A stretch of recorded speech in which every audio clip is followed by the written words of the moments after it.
We are back on the Rational Boomer podcast. Hopefully, your day is going well. It is Tuesday. Last four shows, it's been busy. We started out with Fuckhead Jeff, the Trumplefuck, on that show.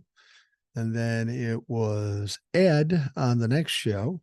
And then it was Bobby on the next show. And the last show yesterday was Old Soul. So we've had a bunch of guests on, and we've got a bunch of emails stacked up. In fact, on this podcast, chances are it's mostly going to be emails. Now, I don't know if that's a good thing to you or a bad thing, but that's the way it's going to fucking be. I got to catch up on these emails. And when I go 4 shows without checking emails, this is what happens. But all these emails come from great people who listen to the Rational Boomer podcast, who talk about relative and current things. So I think we're good. I got to tell you, I'm still fucking with this cold thing. It's not as bad as it was. I feel a lot better.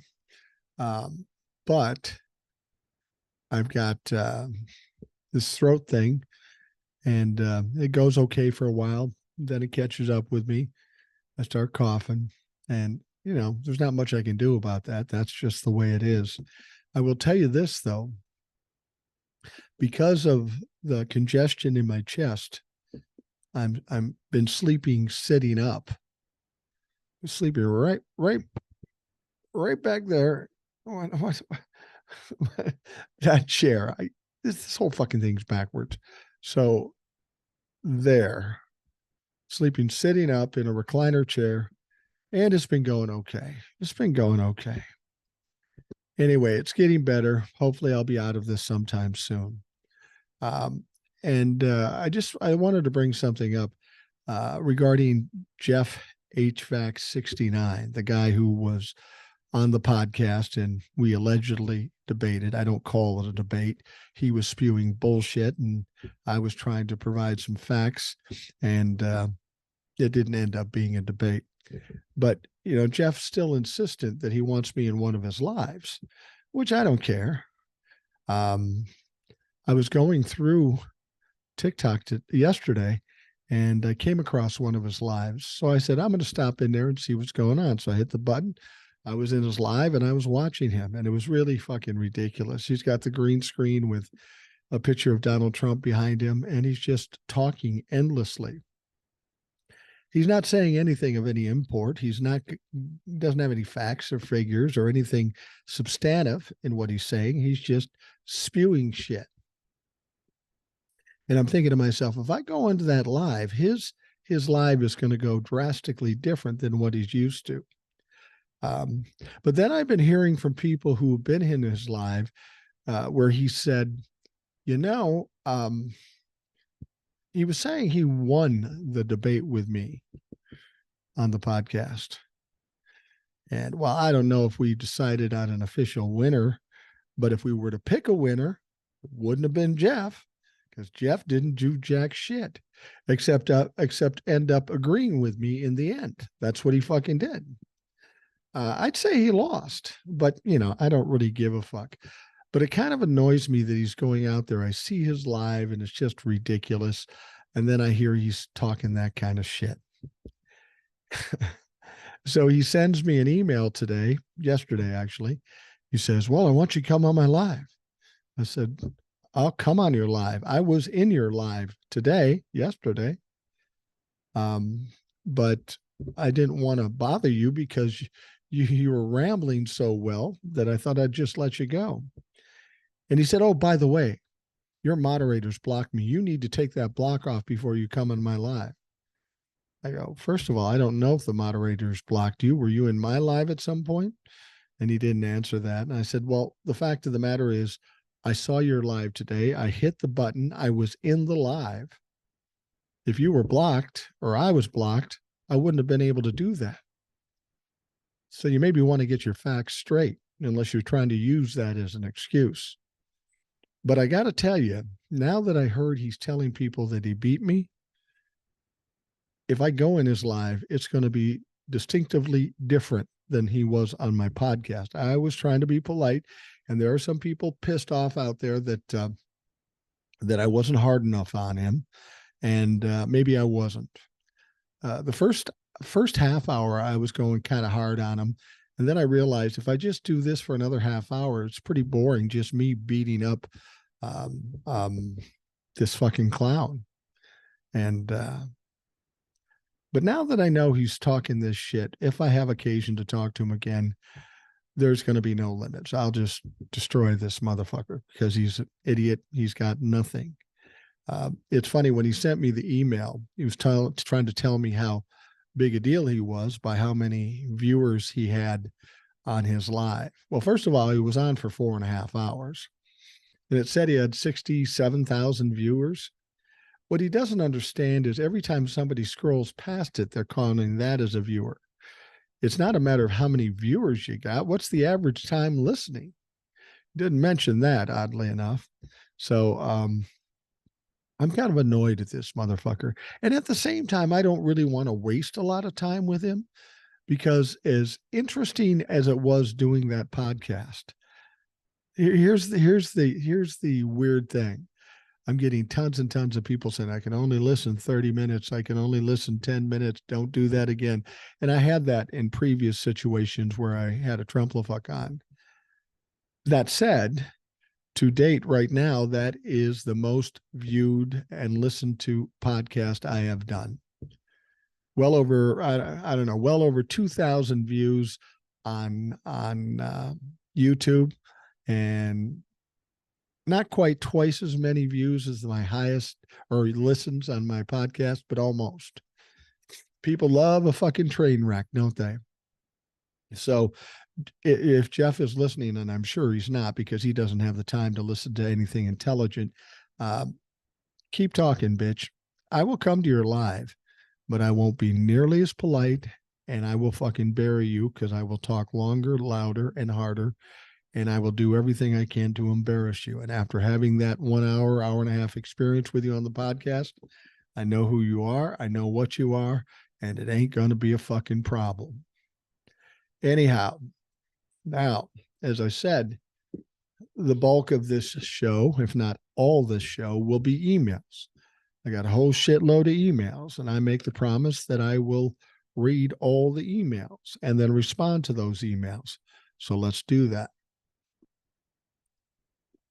First one starts out, hello, Mike. I was surprised and tickled to hear you read my humble email. I was even more tickled at your response. It made total sense. Besides music, my other passion has been history. The men in my family all saw action in WW2. Besides other subjects, I read volume added.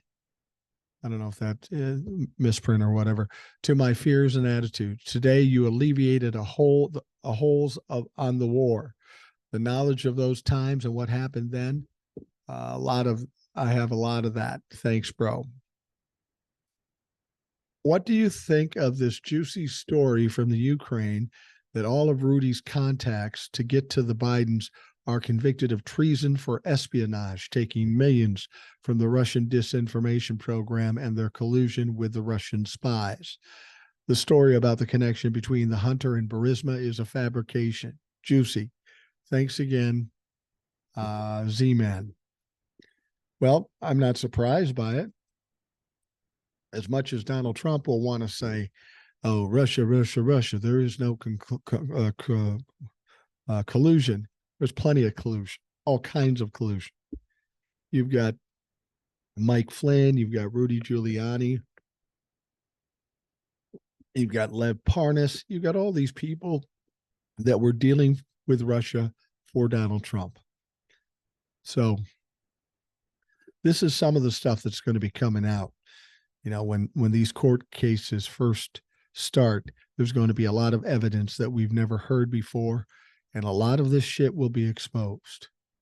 Donald Trump's going to be hard pressed to deny collusion with Russia when it's laid bare and all the evidence is right in front of him.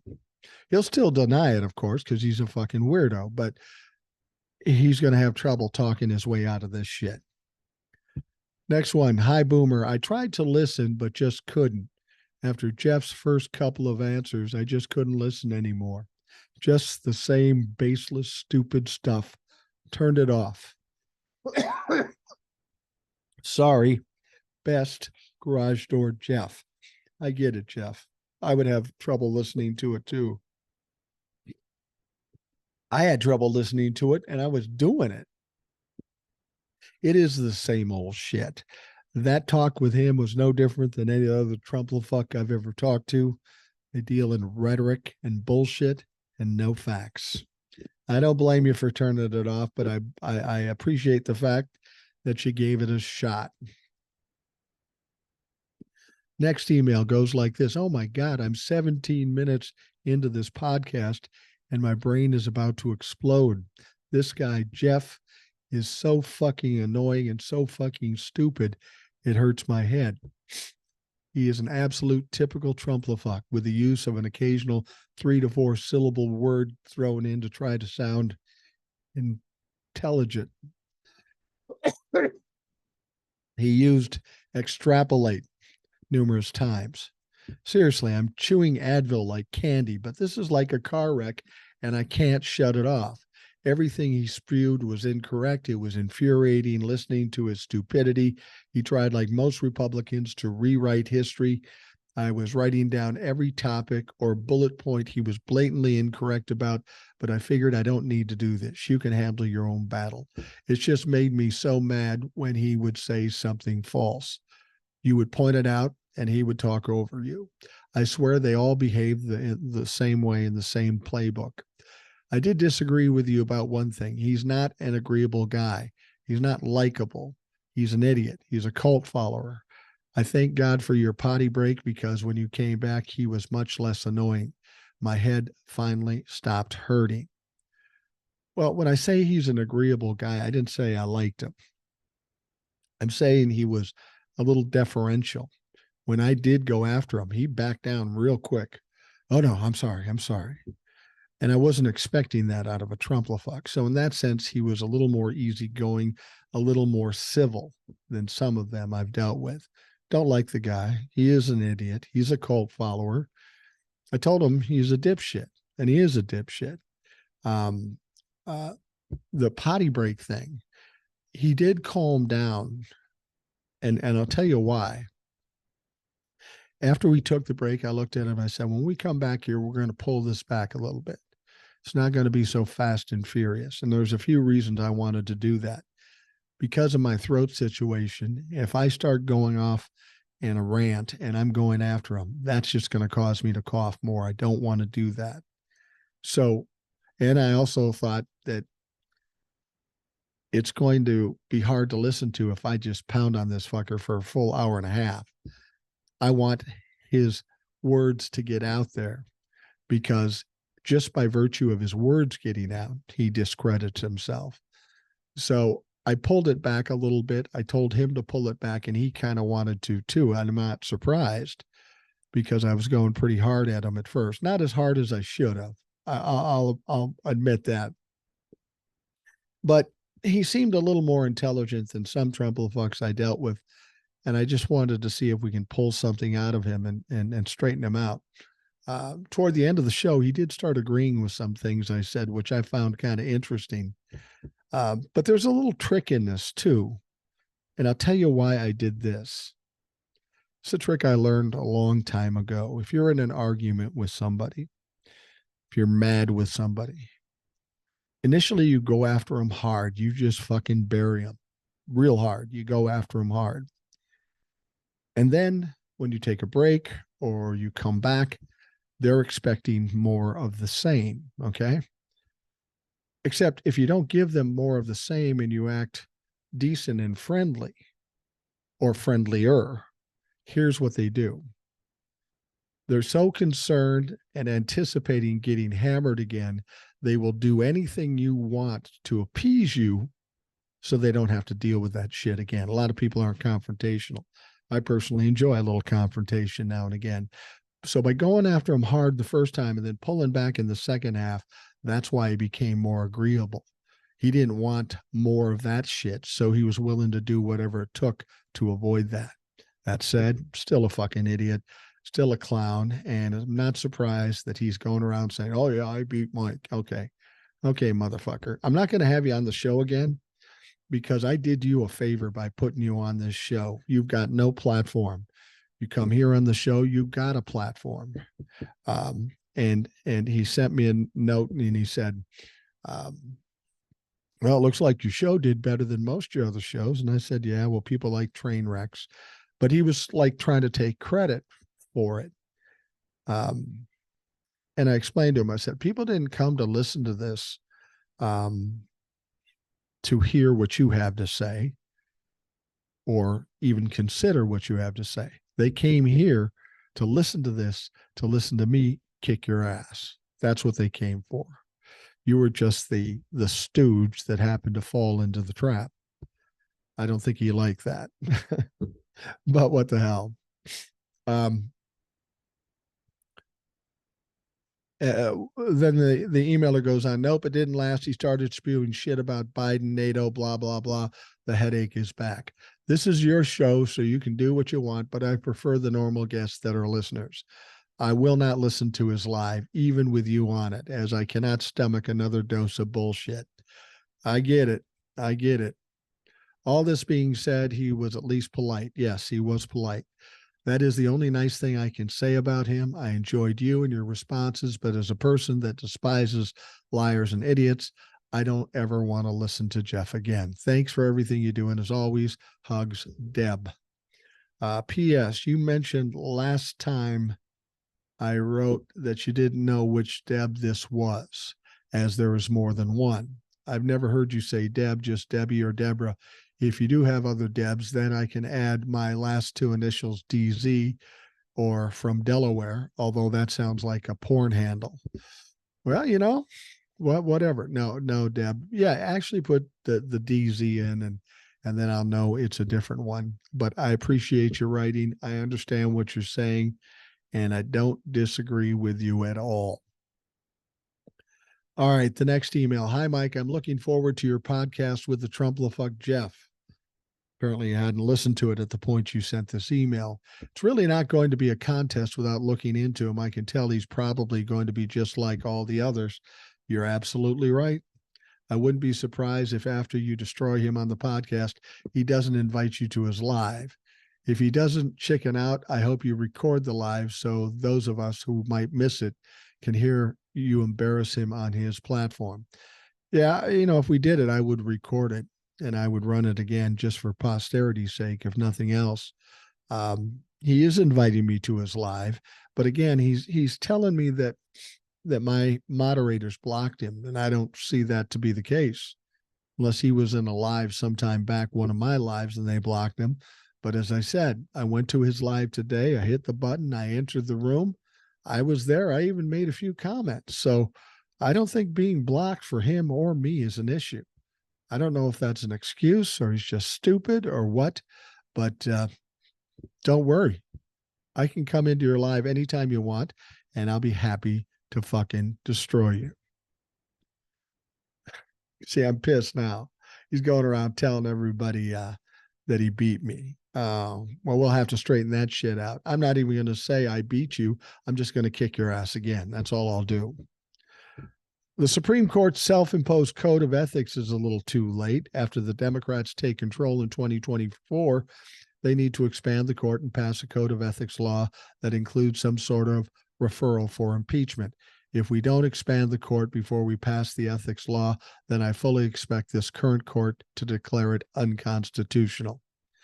I agree. The Supreme Court is one of the first things we need to contend with. We need to fix it, because without legitimate Supreme Court, it's hard to continue with a democracy. Goes on to say the House passed Speaker Johnson's funding bill. He's probably going to be ousted just like Kevin McCarthy. These MAGA fucks are in over their heads. Each time they pull shit like this, they prove that they can't govern.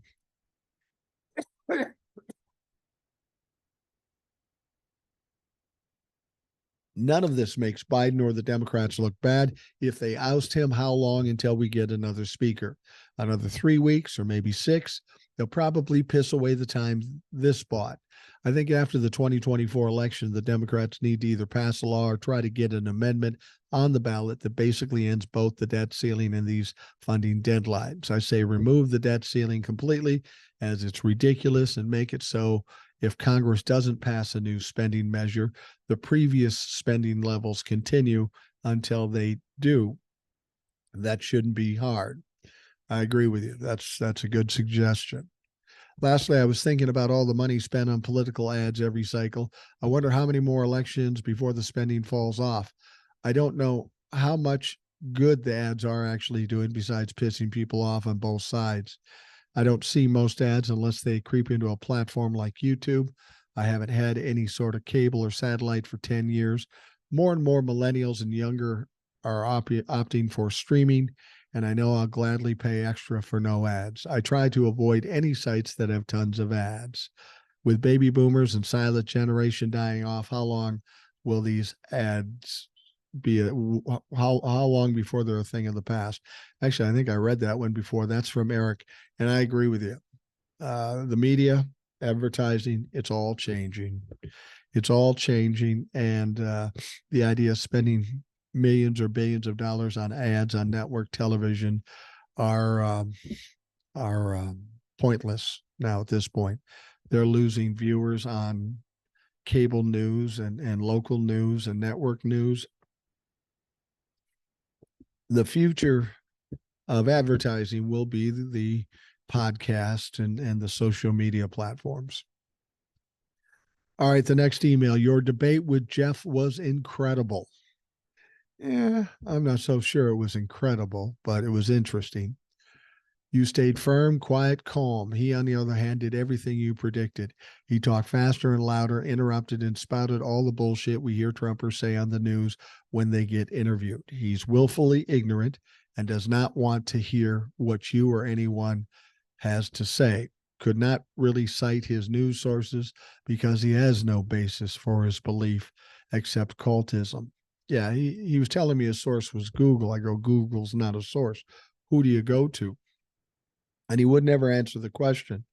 And I said, how do you know you don't have wrong sources? He said, well, even if I have two wrong sources, I can figure it out on my own.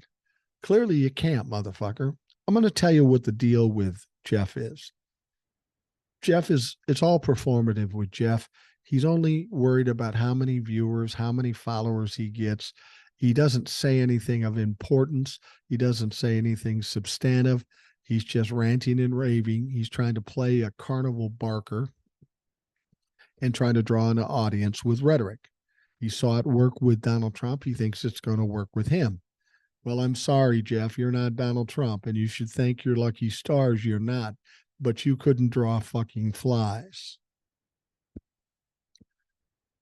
Hunter Biden's laptop being the reason T-Rump won. Oh boy, how I tried. I am of this. T-Rump's wonderful response to COVID. Really? Asshole tried to hide it from us. So much more, but I finally could not stand the sound of his voice and how loud and annoying and evasive he was. So I turned it off. You have to excuse me. Fucking cough won't leave me. Thank you for being so calm and patient with this guy. I would have been yelling at him to shut up.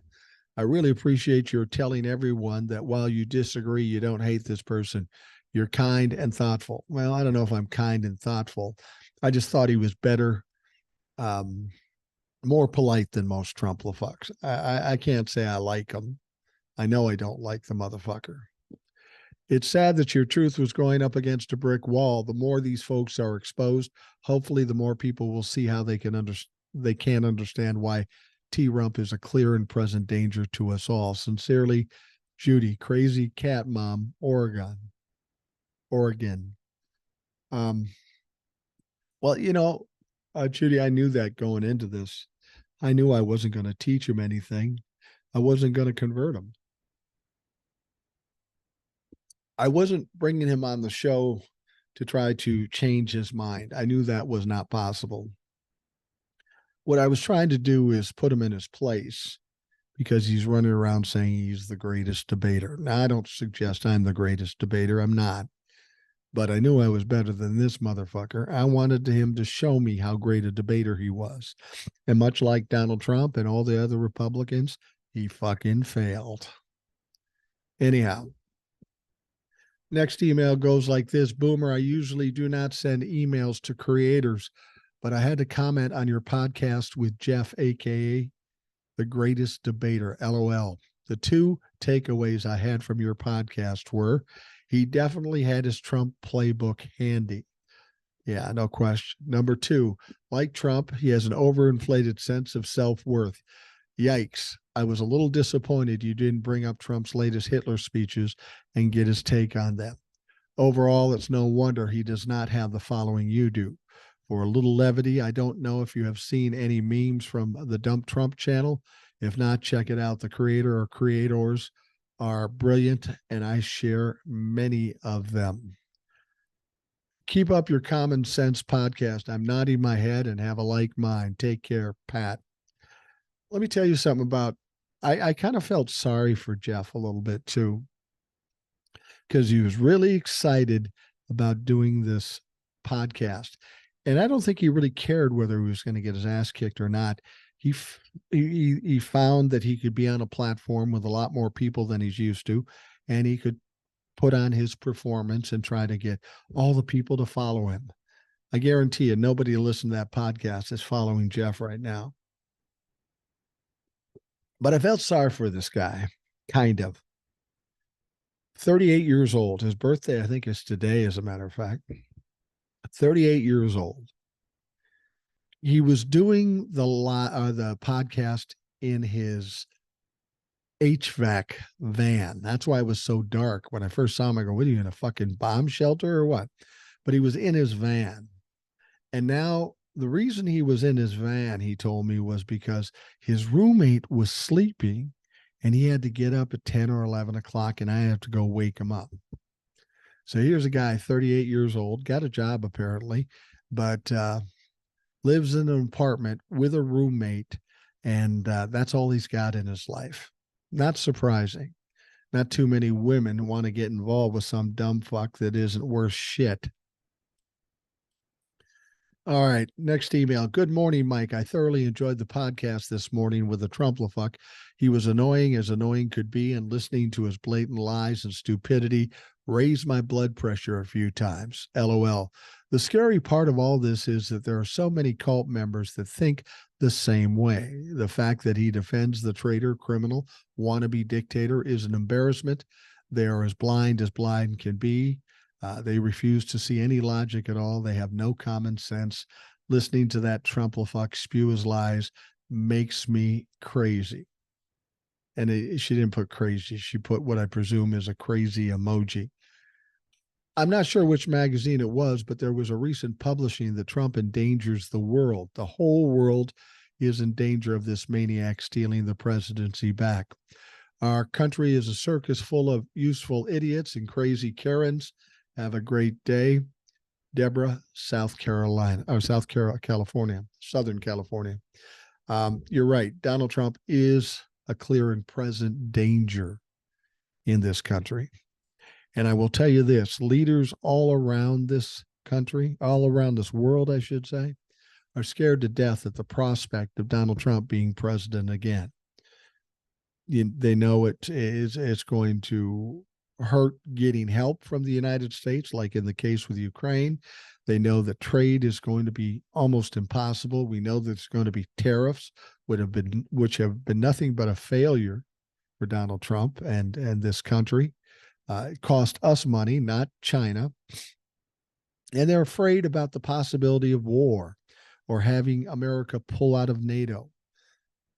We are scared to death in this country that he would become president again, and I can promise you he won't. But people all around the world, leaders all around the world, and people that are just citizens, I hear from them. Canada, Scotland, England, Australia. Everybody's worried about Donald Trump becoming president again. And for good reason. Donald Trump is a fuck up. He's only about enriching himself, and he will harm anybody or anything in the process. So he is a clear and present danger in this country. And the fact that there are some people like Jeff that don't see it or don't care or are complicit with it, it is rather annoying. It is very annoying. And we have to do all we can to fight this thing and make sure he doesn't become president. But moreover, we have to make sure the Republicans as a whole don't have any power in Congress either. That is the job that needs to be done coming up in November of 2024. We need to shut these motherfuckers down and eradicate them.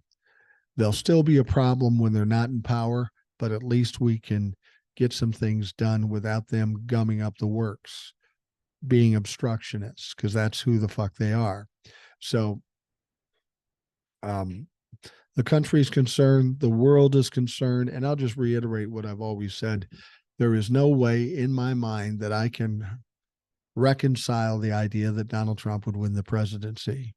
None of the facts, no logic, nothing suggests that can happen. And Donald Trump is going through some stuff right now, and it's going to get worse over the next 6 months.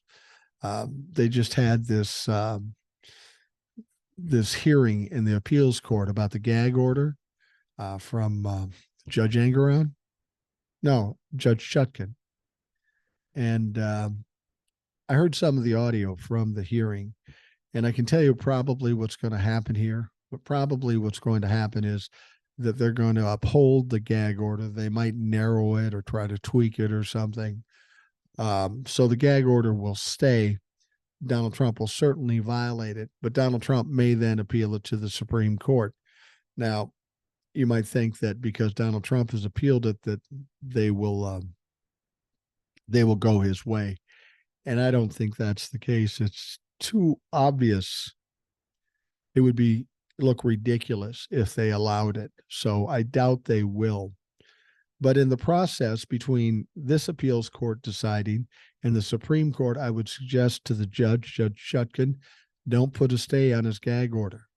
He needs to be held accountable for his shit. I've said it on TikToks and I'll say it here. These judges that let him continue getting away with shit, you have to understand something bad is going to happen eventually. Donald Trump is all over this clerk in the New York civil trial, and people are going to be coming after her. We know this because he did the very same thing to those election workers in Georgia, and those women, their lives are not the same. They've been stalked, they've been threatened, they've had to move around, they've had to lay low because Donald Trump flapped his gums and lied about them. They did absolutely nothing wrong. So if we know he's capable of doing that, we have to take seriously the rhetoric he's spewing out now. If the judges in any of these cases aren't willing to hold him accountable, too afraid of public opinion or whatever, just understand if something happens to one of these witnesses or one of these court employees, if something happens to them, the blood is on the hands of those fucking judges. I don't care if it's a tough decision. I don't care if he's a former president. It's your job to protect the people of this country. And if you don't do that, then what the fuck are you worth? I'm hoping we see some action here pretty quick. We haven't seen much yet other than a couple of fines that didn't mean anything, but we need to get down to brass tacks. Maybe not even put him in jail up until the time of the trial. Put him in for 3, 5, 7 days. Let him stew on that for a little bit and then see what he does when he comes out. I don't know how it's all going to work out, but we'll find out soon enough, I'm sure. We'll take a quick break and we will be right back.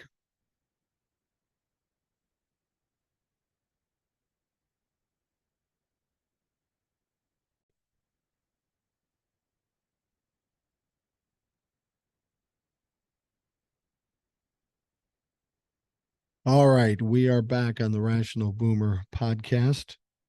This show's kind of weird in the sense that we're probably talking about nothing but emails. Got a lot of emails I got to catch up on. We had a lot of guests, and I thank them for coming on the show, except for Jeff. Fuck him. But the other folks, Bobby and Ed and Old Soul, it's always great to hear from those folks. And somebody said, don't have other people like that on here again. Don't worry. I'm not going to make a habit of having Trumplefucks on. It's just constantly a waste, which is weird because, if I was Jeff, I'd say I'd have Trumplefucks all the time because I got more views on YouTube and listens on the podcast than I did for almost any other podcast. So if I was all about views and listens, I'd just have a Trumplefuck every day and beat his ass and then send him down the road. But the amount of views and the amount of followers and stuff like that really don't matter to me. As long as I have an audience of people who want to hear what's going on and actually willing to listen to what I have to say, doesn't matter if there's 10 of them or 10 million of them. It really doesn't matter. All right. Next email says, hi, Mike. Gina from Massachusetts. It's been a while since I wrote, but I always listen. I tried to listen to the debate with Jeff today, but it was painful. You think it was painful to listen to? Try participating in it. Jeff seems like a decent guy, not your typical Trumplefuck, but his youth and his inability to truly state his case was obvious. It has been a long and brutal 7 years listening to all these people, and I'm so very done.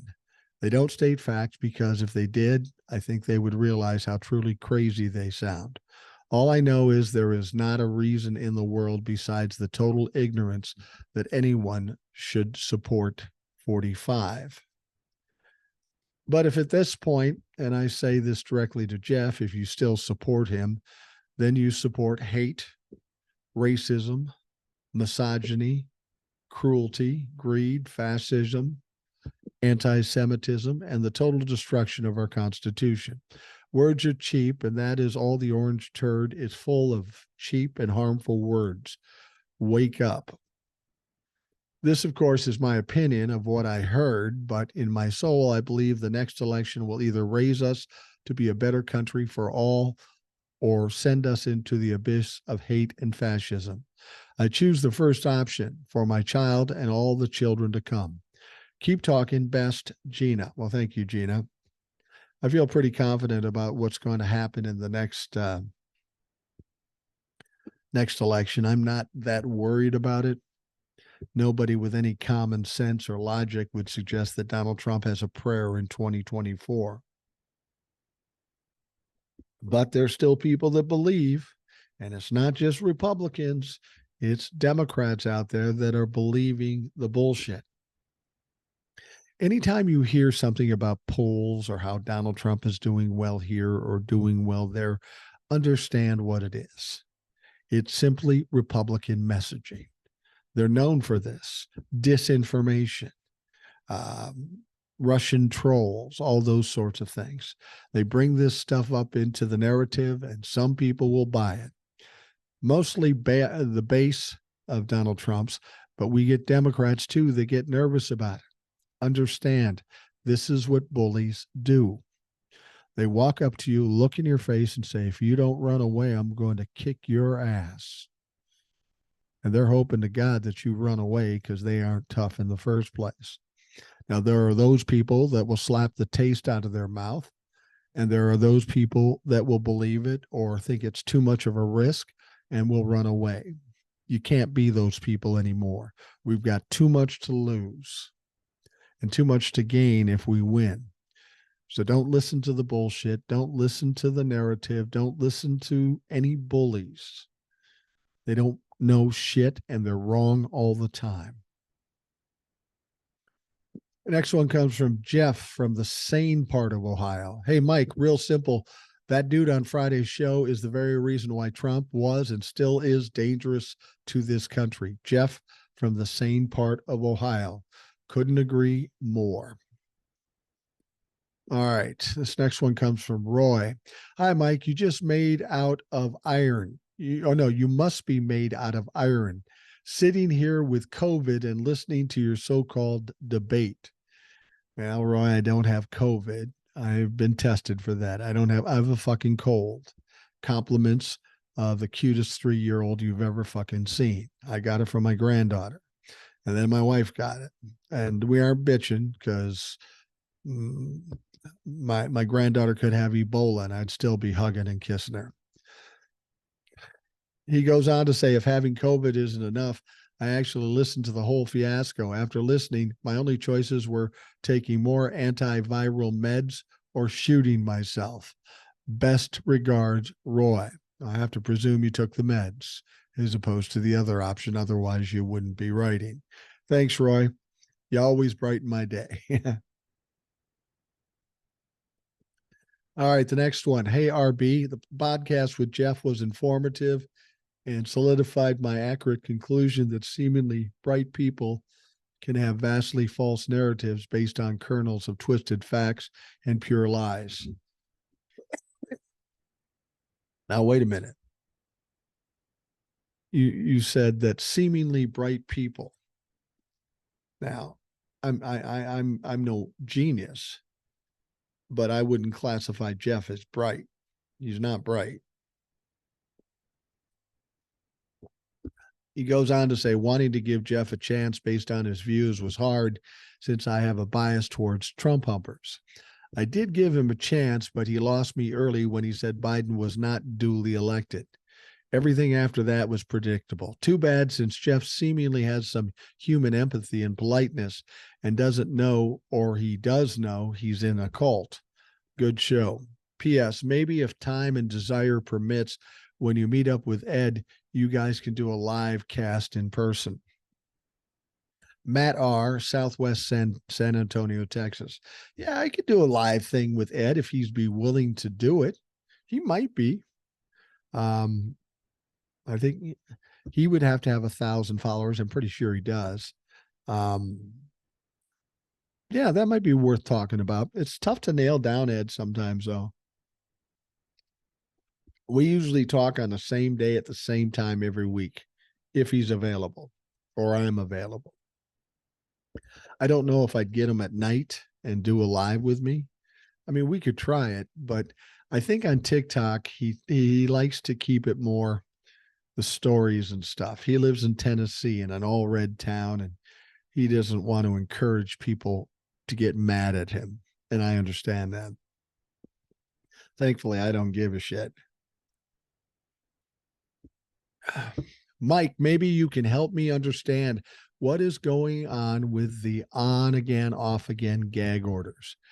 If they're going to try to keep DJT from threatening and harassing people, such as the law clerk for Judge Engeron, why do they keep taking it off? The messaging is clearly, to me at least, that the judge's order does not matter. What is their purpose in doing this? Thanks, Judy, Crazy Cat Mom, Oregon. Well, the reason they keep putting stays on it is because he keeps appealing it. And I guess the polite thing to do is if somebody appeals a decision, they put the whatever the limitations are on hold until we get some answer from the appeals court. That's what you normally do. But I think in this situation, knowing what happens when you do this, they should rethink that. I don't know that they're required to put a stay on it. They're just trying to do all the right things so they don't get overturned in an appeal of the whole case. But in this last situation with Judge Engeron, he had the gag order. It was stayed. And then he went and did exactly what Judge Engeron told him not to do. Go after the law clerk, go after the judge, and all this shit. I said this in a TikTok, and I'll say it here. These gag orders to date really don't mean anything. I mean, there's been no accountability for it. I mean, there's been a couple of fines and stuff, but there's nothing that's keeping Donald Trump from doing it. I question, why put a gag order if you're not going to enforce it? And I have to believe that either they're going to start enforcing it or nobody's going to give a shit about gag orders. They sound cool, they sound tough, but they don't do anything. And as I said before, if these judges don't hold Donald Trump accountable and people get hurt, somebody should look sideways at the fucking judges. Just saying. All right. Next one. Wow, Mike, boomer. Jeff the narcissist, piece of shit, Trumplefuck, did not disappoint. Since started your podcast 3 years ago, you've been telling us who listen and pay attention like us that all they do is divert, talk loudly, and ignore real facts. He ignored your facts and talked over you several times. A true mark of a little penis, insecure, big bad truck driver, not insulting those cool guys who listen to the truck. Listen to you and drive the pickup trucks, most likely to compensate for lack of size in other areas. I'm not sure what others thought of your show, but once again, you challenged his this conspiracy idiot to present facts or evidence, and he didn't have any facts, only trusted sources like Newsmax and other reliable sources, not true facts. People like this use cognitive dissonance to support their bullshit. They start out with one opinion and they try to find sources to support their claims. The point is that they don't look at other real facts, just those that support their warped views. Thank you, Boomer, for exposing others to the stupid Republicans and their stooges who might not know how to handle these pricks. I noticed Jeff kept turning on and off his light in the truck when you were talking to him. What a dick move. I don't think that was a dick move. I think that there was probably a timer on that light and it just went out. Maybe he did it on purpose. I don't fucking care. I didn't have to look at him, so that was fine. Talking to him, what a dick move. Again, narcissistic personality and a fucking rude. It's your show. The amount of flip-flopping was hilarious. His comment on getting a vaccine but not being able to distribute it was more important than getting it to the people is ridiculous. He claims it's not tough to distribute the vaccine. Well, apparently his hero, Diaper Donnie, couldn't get it done when he was in the White House. I love when you said you don't know shit. I love it. Trump and his minions are so stupid. When you presented him with the fact that only 8 to 10% of the fentanyl coming into the United States is from the border, the look on his face was priceless. He was stupefied. He claimed to know all of your talking points, and he didn't have an answer for one simple fact presented to him. One thing is sure, we as Americans and those of us that listen to you need to educate ourselves and not be afraid or intimidated by these assholes. Present them with logic and they fold. Yeah, of course they do. When he talked over you, it was because he had no answers to the questions and you asked him. This reminded me of the debates with dipshit Donnie and the president of the United States, President Biden, when Diaper Donnie was just spewing shit on the debate. He's stupid and dumb and didn't have any answers to even the simplest questions like, does your diaper need to be changed? What would you think about referring to Trump as Hitler too? Point two. Because as pointed out by Keith Olbermann on his podcast, his talking points and language is like that of the original Hitler. He wants to do the same here. I do have one question. Let's pretend that Donnie is reelected and he begins to put his policies in action. What are his stupid followers going to do when one of the first things he will do is take the guns away from them? Thank you for being there and helping us out. Have a great day, Gordy. Well, I'll tell you this. Donald Trump has no chance of winning the presidency. But if he does win the presidency, you better hope that he gets the House and the Senate too. Because if the Democrats take the House and the Senate, and I think they're likely to do that, then Donald Trump couldn't do anything. But don't even worry about that. Donald Trump will not win the presidency under any fucking circumstances. Next one. Hello, Mike. I just finished listening to your podcast with Jeff, and here's what I took away. Seems like Jeff really wants to be seen as intelligent, and the MAGA community has accepted him for that. But when someone misuses complex words, it often has the opposite effect and can make them sound uninformed. It feels like Jeff is trying too hard to use these words, even when they don't fit the context. Something we've talked about on your podcast before. My wife, who's a teacher, often reminds me of this when I use a word incorrectly, emphasizing that it can backfire. Yeah, he did that quite a lot. Overall, I found the podcast quite decent. It can take time for people with opposing views to find a balance when discussing contradictory opinions. I think both of you did a good job trying to maintain respect. However, I noticed Jeff tended to veer off topic when unable to answer certain questions, diving into conspiracy theories, which frequently derailed the conversation without returning to the main subject. You did well in trying to steer it back on track. There were times when he was going to come up with a point and he went off track and he couldn't even remember what the fucking point was. He was lost. From what I gather, Jeff seems more embraced by the MAGA community for his personality than for any clear grasp of policies. He didn't delve much into policies, focusing more on emotions and feelings. This encounter seemed like an opportunity to bridge gaps with someone more aligned with Donald Trump's persona than actual political ideologies. I understand how frustrating it can be discussing politics with someone uninterested in a genuine political conversation. No, I was under no delusions that we were going to build any bridge here. I knew that wasn't going to be the case. I just hoped to embarrass him enough to wake him up, but clearly I failed there. Nevertheless, if there's a chance to have Jeff back on your podcast in the future, embracing it might be beneficial. Understanding why someone believes as they do is crucial in today's America. You handled the conversation well, my friend, and I'm looking forward to joining you again to shoot the shit. We have a great Thanksgiving with your family, my friend. Keep it rad, Dennis, 21 grams. Dennis is the leather crafter that I've had on the show a number of times. I don't think I'm going to have that fucking clown Jeff back on the show. There's really no point. He came on the show. He proved to me that there's no substance there. The only reason to have him back on the show is to beat the shit out of him. And we've got more important things to do than spend an hour pounding on an idiot. All right, the next one. I loved your podcast with Jeff. You really blew him out of the water. We think alike, neither Democrat or Republican.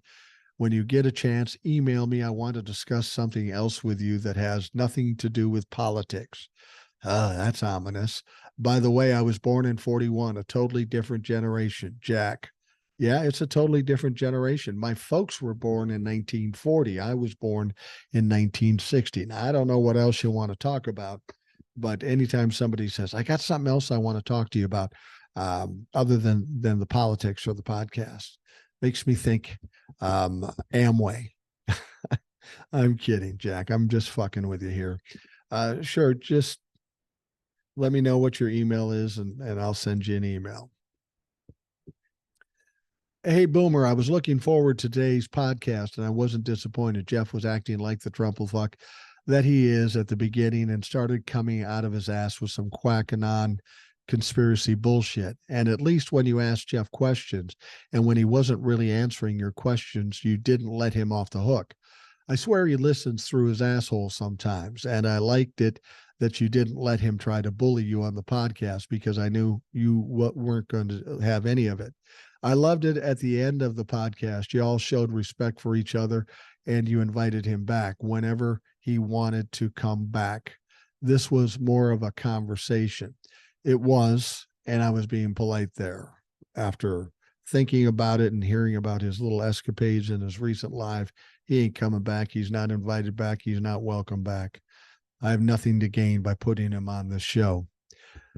He goes on to say, I love Old Soul. Who doesn't? Sharing the story of the special needs lady that her dad had to take her to have an abortion. And I hope the sick fuck that sexually assaulted her. And for Maddie sharing about her being an LGBTQ transgender woman, because I have my youngest niece is a lesbian and my sister disowned her. Now my sister let her come home. I will never understand how the fuck publicans and the Trumplefucks are so full of hate, especially hating women's rights.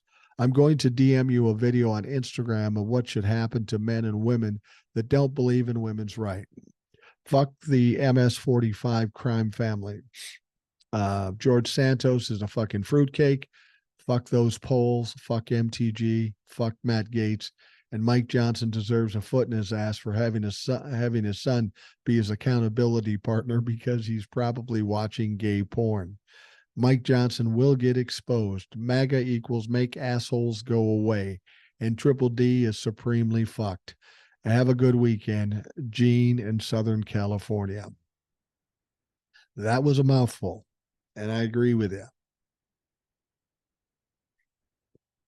All right, dear Boomer, after watching your debate with the master debater, I felt the need to show you this reference. It may help you understand the lengths Trump went to hinder the Mueller report and to even try to fire Mueller.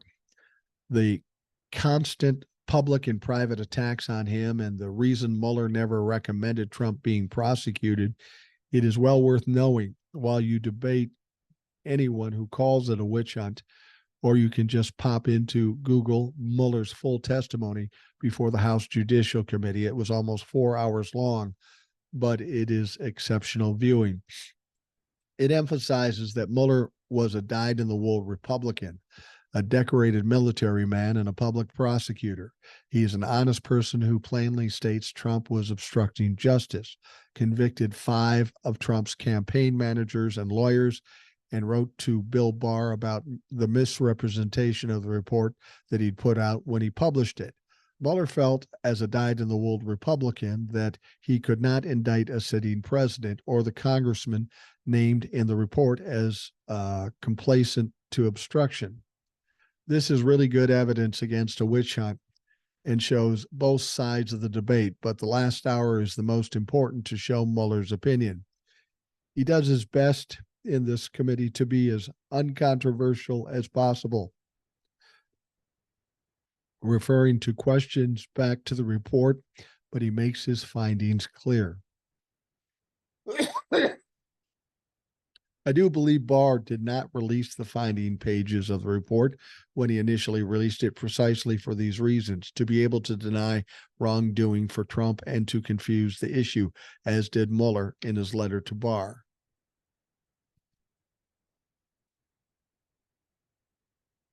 I'm afraid this is a bugbear for me. That Barr lied about it and that Trump was not impeached at the time was a travesty. I hope this will be interesting and informative for you. All the best, Angela the Brit. Thank you, Angela. It was interesting. The thing about Mueller's report, and I've said this many times before, the fact that Donald Trump suggested he was totally exonerated is a flat out lie. There were references to at least 10 obstruction of justice committed by Donald Trump. And then they'll say, well, why wasn't he indicted? Well, we know why he wasn't indicted. He wasn't indicted because you can't indict a sitting president. So to suggest that Donald Trump was exonerated was absolutely fucking ridiculous. And anybody that believes it is an idiot. But thank you for your insight, Angela. I appreciate it. Getting down toward the end and the voice is starting to go.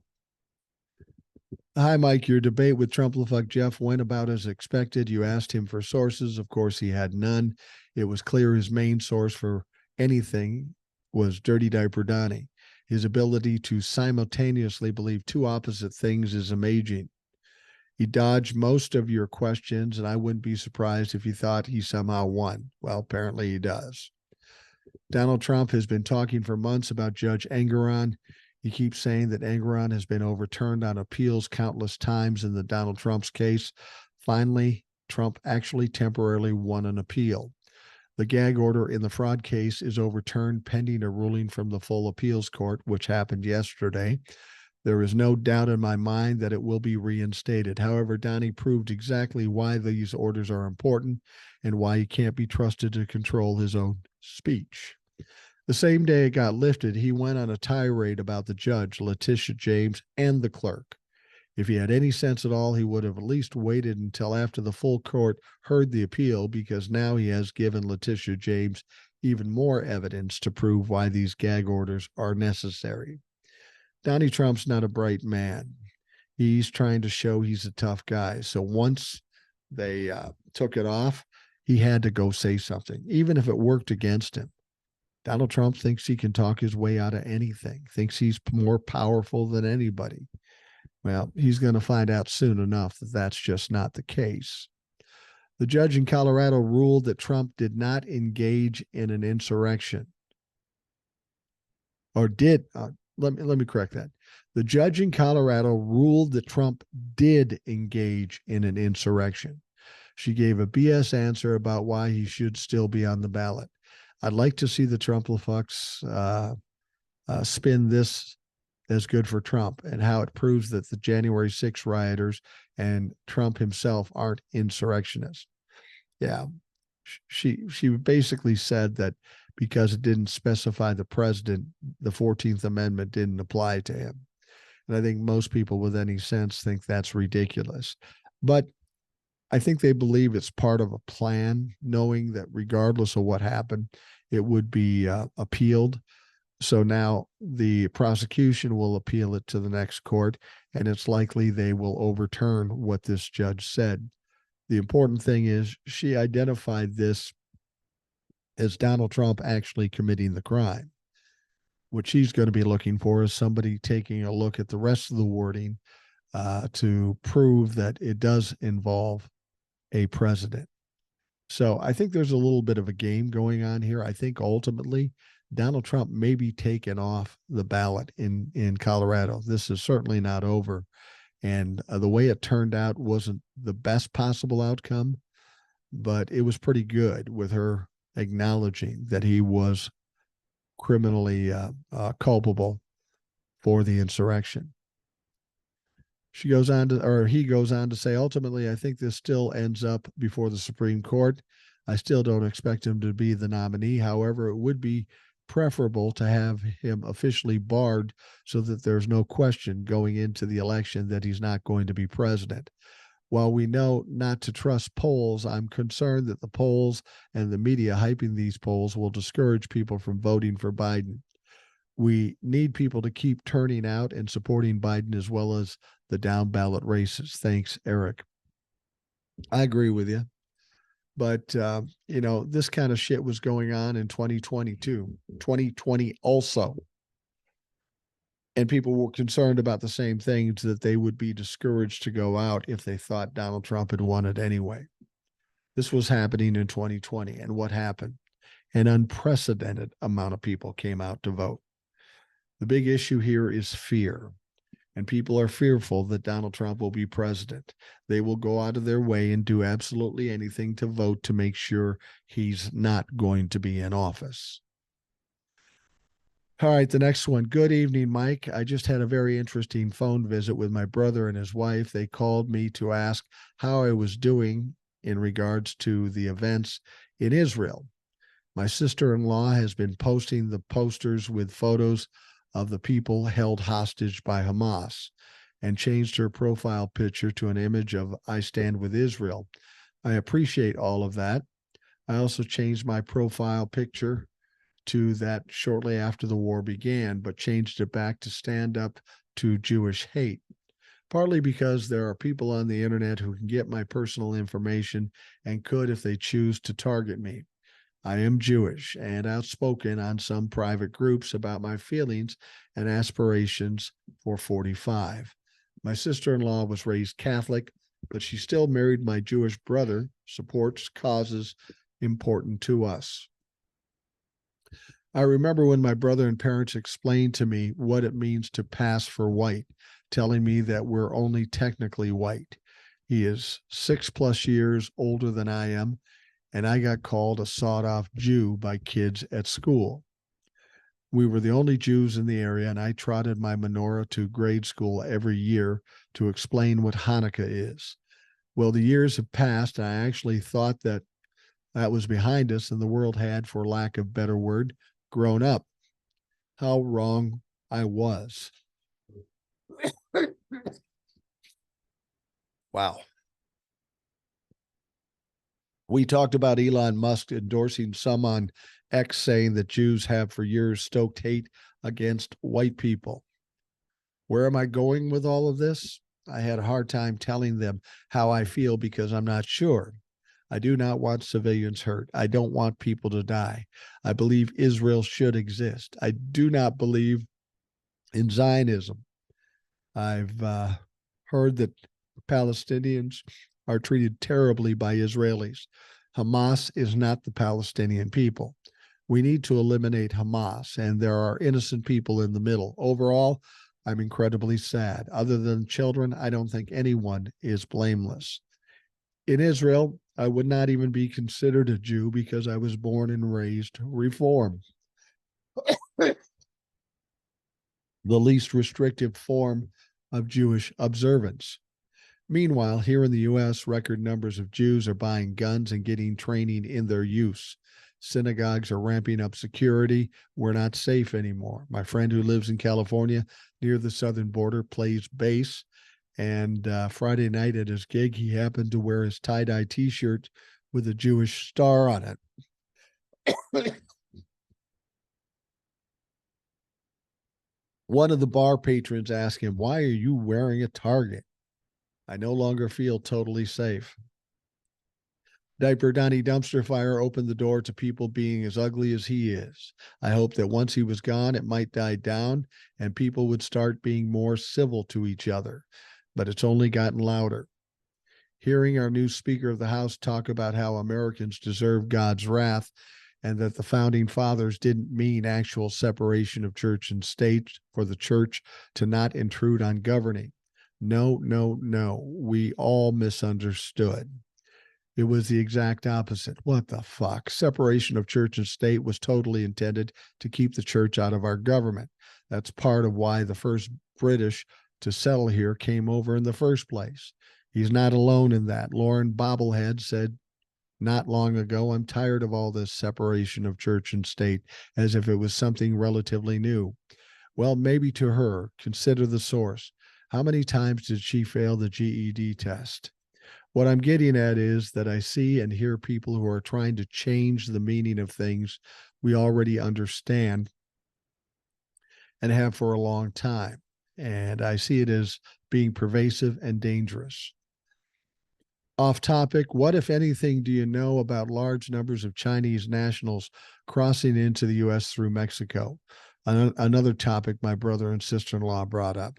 They believe it is for nefarious reasons. I had to look this up myself, had not heard or read anything about it. What I could find sounds like they can't fly to the U.S., so they go through Latin America and cross on foot, possibly fleeing oppression and looking for a better work and life. If they were coming over here for nefarious reasons, wouldn't the Chinese just send them here? My brother specifically noted they're almost all young men of military age. I'm curious what you know and think of this. I know nothing of it. I've never heard of it. I don't know. I don't know that that is the case or that's true.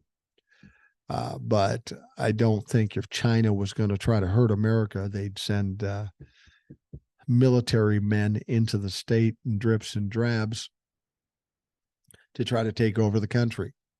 That sounds a little stupid to me. I have a few people I can talk with about this. My adult kids won't discuss. I'm really glad to be here and able to know that there's people in this little online community you built who have the same questions. And I like hearing the discussions that ensue here. Thank you. Judy Crazy Cat Mom. And I think we got a couple more, and then we're going to, oh, Christ, we got a lot more. I'm not going to be able to get through them all today. Let's see here. Hey, Mike, we agree on almost everything. And one thing we definitely agree on is evidence every time he speaks in public. Good old Donnie Douche is losing his marbles. I should be happy about this, but I'm not. I honestly don't care if he becomes a blithering vegetable who eats through a straw and soils himself. Well, that's kind of what he is now. But not until after he comes to the realization that most of the general public sees him for the fraud he is. I want him to have to admit to himself that his character is every bit as bankrupt as his morals. Then and only then can he slip into mindless oblivion he so richly deserves. Am I being too vindictive? I honestly don't believe so. Let me know your opinion. I don't I don't think you're being too vindictive. And it says, take care, Paul. No, I hope for the worst for Donald Trump as well. So, no, I'm on your side with that. This may be the last one. Hey, Mike, one of the best routine George Carlin performed was not long before he passed on. The universe spoke through him. He had that one rant where he stated, we have owners. They own everything, including us, and said they had all the judges in their back pockets. This, I think, is at the core of our anxiety and fear. Just what is going on here? Lifting on gag orders after deliberate abuse and threats, manipulating trial dates, Smith letting Cannon,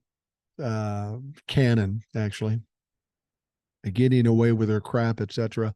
I've been through a few things like everybody. The feeling of dread and that we are being played is not based on lack of confidence or logic. Admit it, you're pissed too. Can he skate? Nobody thought he'd win the 2016 election. He was bought and paid for Supreme Court behind him. I just don't know. I don't trust any of those judges. Keep up the good work. You are one of the minds. You're one of the minds out there. Z-Man. Yeah, I don't think it's as bad as what you think it is. I don't think all is lost.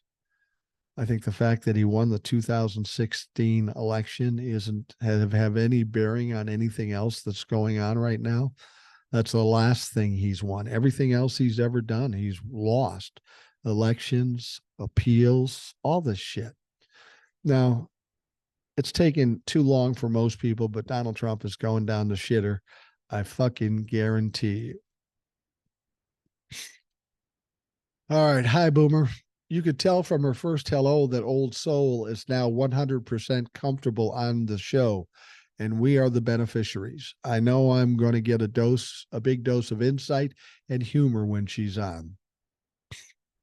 I was losing it on her description of Tim Scott's girlfriend picking mishaps and this quote just about put me down. What is this? Your mama don't sign with Crayolas. You guys talked about emotional based versus fact based in relation to two parties. I'm admittedly more emotion based. Old Soul's reaction to the show with Jeff was so illustrative to me. She suffered through it and felt compassion for Jeff, whereas I turned it off in 1 minute. And when he said Trump empowers the American people, there was no compassion in me for him or this view. And I didn't have the patience to listen. She did. I found myself comparing Old Soul to the people I saw being the most successful during my career. She could have easily risen to the top ranks of a corporate setting with her smarts, communication skills, humor, and balanced approach. Of course, she would have needed to be a white male, preferably 6'1" or above, and have a good golf game. Your listeners who can relate to, for example, 70s and 80s IBM culture, know what I'm talking about. Thanks, Old Soul, for coming on Boomer's show. Best, Garage Door Jeff.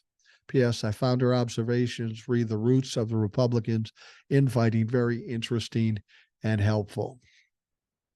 All right, we do have one more. Mike, I'm writing to disagree with you a bit. I disagree with your many comments that there is absolutely no way that Trump can win the nomination and that there is zero possibility that he or any Republican could win the next election. I agree with you that there is a very small chance that he can win the nomination and even a smaller chance that he can become president again. However, history can teach us that there are times that anything can happen. And I believe that it's dangerous to say that he can't win at all, or that even scarier Republican can't either. It is possible that, though unlikely, the Republicans can find ways to cheat. Trump and other Republicans have lots of friends in powerful positions, especially in red states. I agree that most polls indicating that Biden is way behind in swing states is not accurate. I understand that it depends on who is paying for the polls and who's doing the polls, but there are still some legitimate polls that indicate that Biden is not well liked or trusted, mostly due to his age. That could put him in danger. One of those is a New York poll that indicates that Trump would win in certain swing states. My fear is that your attempts to calm the fears of scared people could result in some people avoiding voting, as happened in most elections. In our history, our vote for a third-party candidate to send a message. At this time, there are several of such candidates there will be many more if or when Trump drops out and is convicted. My main fear is largely unknown. By many of the thoughtfully planned and detailed Project 25 supported by numerous billionaires, as well as groups such as the Heritage Foundation. We should never underestimate the rich and powerful people's ability to sell just about anything. I strongly recommend that you encourage people to research this project. I downloaded the lengthy policy paper on its website as well as a summary of it on Wikipedia. A teeny portion of this summary says the project seeks to recruit tens of thousands of conservatives to Washington, D.C., replace existing federal civil service workers it characterizes as deep state to further the objectives of the next Republican president. Participants in the project cannot promote a specific presidential candidate, but may have close ties to Donald Trump. The plan would perform a swift takeover of the entire executive branch under maximalist versions of the unitary executive theory, which is a theory proposing the president of the United States has absolute power of the executive branch. Al, Max, I understand your point, but you're all gloom and doom here. There's a lot of factors you're not considering in this thing. And the reason I say that no Republican can beat any Democrat in the presidential election is any number of things. But the first and most important thing is Roe v. Wade. We saw what Roe v. Wade and them overturning it did in 2022. They expected to pick up 50 or 60 seats in the House. They picked up 4. That had a severely detrimental effect on the election. And if you think the women of this country who are getting constitutional rights taken away from them aren't pissed and scared, you're fooling yourself. That one issue is enough to sink the Republican Party in 2024. Sure, there's all kinds of things you could say that might happen, but they're not going to. We're not dealing with normal times. Everything that Donald Trump has done, the Republicans have done, is in the open air. We can all see it. We all know it. You can't compare this to other things in history because we've never seen anything like this in history. So I disagree with you. I will still stand by it and say that there's no way a Republican can win in 2024. Last one comes from Darren. Just listen to Old Soul. The only thing I want to say is if someone goes to her house, she has nothing to worry about. The Rational Boomer Army is on the way. We will sell our cars to get there and make it right for her. The end. As always, love the content. Darren. Yeah, I have a feeling if anybody gives Old Soul trouble, there's a lot of folks out there that would back her up, including me. All right. We are going to wrap up the Rational Boomer podcast.